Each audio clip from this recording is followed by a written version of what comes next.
The day I found out I had cancer, it was March the 12th. Never forget it. I know previously I've been having some pains here and there and things like that. Having a lot of situations going on with my blood sugar where I've been constantly dropping low.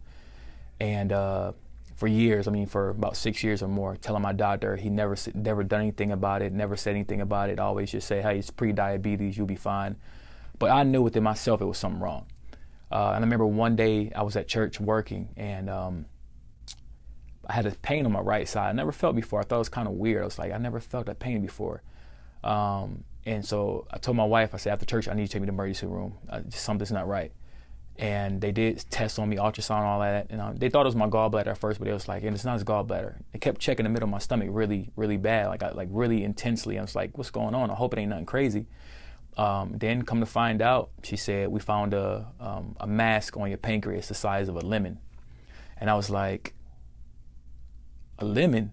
And she's like, yeah. And I was like, a mass? Like, you know what I'm saying? Like when you hear stuff like that, you automatically think like, oh God, what is that? It could be cancer and stuff like that. But she said, it's a chance that it can be very, very benign, not serious. So I was like, let's ride with that. We're going to kind of keep high hopes about that. And they said we're going to schedule for a biopsy where they take, a piece of your tissue and test it for cancer. And they did all that. Doctor said that we're going to call you back in like 2 weeks to get your results. And it's crazy because they called us the next day. I seen that number coming up and I automatically knew, like just something came up on me. I said, oh, prepare yourself because it's like, it's not going to be good news.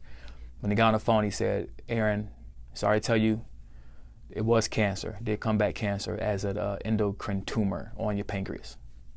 I remember at that moment, I just felt really, really numb. Me and my wife just looked at each other and just like, we had this stare on our face, like, what did he just say? Like, I can't believe that he just said this.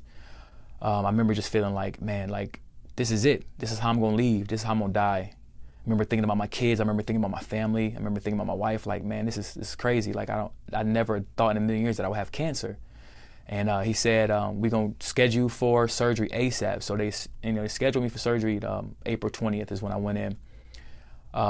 Remember sitting in the waiting room with my wife and just thinking like, man, it's a chance that, I may not come out of the surgery. They said it's a big surgery. They had to take out my gallbladder, my spleen, and 60% of my pancreas. So they said this is a very major surgery. And I remember just thinking like to my wife, like, what if I don't make it out? I mean, I start planning stuff. I made videos. I started doing stuff to prepare my family. I said, I may not make it out of here. And did the surgery, woke up. They said everything went fine. They said they got all the cancer. It didn't spread to any of my lymph nodes or any part of my body. So that was definitely a plus. I just remember waking up to see my wife there. She was always there. Put a smile on my face, and I was just like, I made it out. I made it through. You know what I'm saying? I got over it. It said, doctor said, you don't have cancer no more. You're cancer free. And I was like, and I just remember like this peace coming upon me, like just some type of peace. Like, man, like this is, it's over. I remember honestly, if I can be honest, the hardest part of this whole situation, this whole cancer journey was the post-surgery. After surgery, I've developed complications and I went through depression. I mean, about 3 or 4 months, I've lost like 70 pounds in 3 months because I couldn't eat. I went through very bad depression. I had suicidal thoughts. I didn't want to be here no more. I just felt so not myself. I'm so used to being up, so used to being happy, so used to being, the class clown, as they say. But I found myself walking around the house just sitting there staring at stuff, staring into the distance, like just being so numb because I didn't feel like me. I mean, this went on for like 3 or 4 months, but you know what? My wife said, you got to push, you got to do this. I need you to do this for the family. You got to stay focused. And I just kept holding on to that.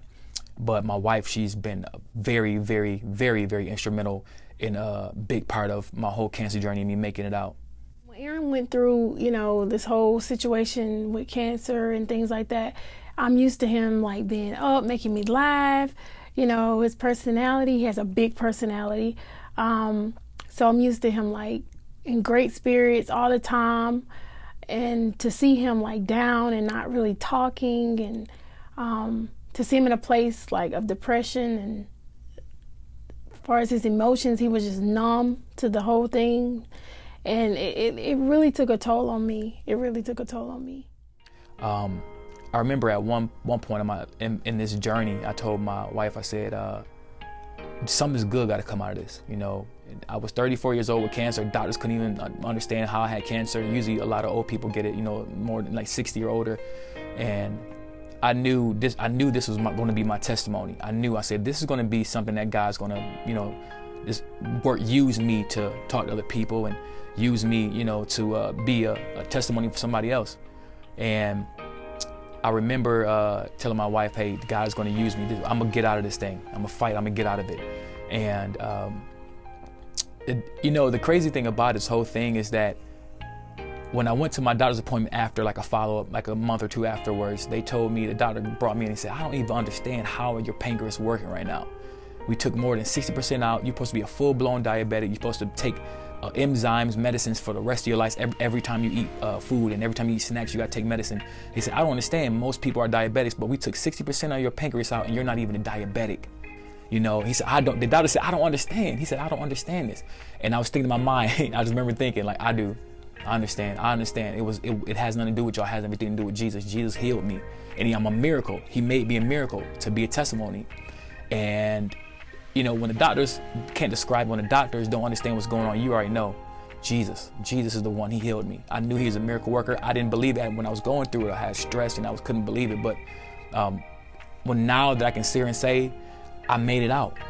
I'm a living testimony. I'm a walking miracle. God healed me. I'm a witness. You can never make me doubt him again. Never. There's nothing nobody can say. There's nothing nobody can do because I know firsthand that he healed me. I'm better than I was. My pancreas actually worked better than it did before I went in for surgery, before I even had cancer. So I can look at a lot of people. I can walk through life knowing that God healed me from cancer. I made it out. I made it out. I made it out. I made it out.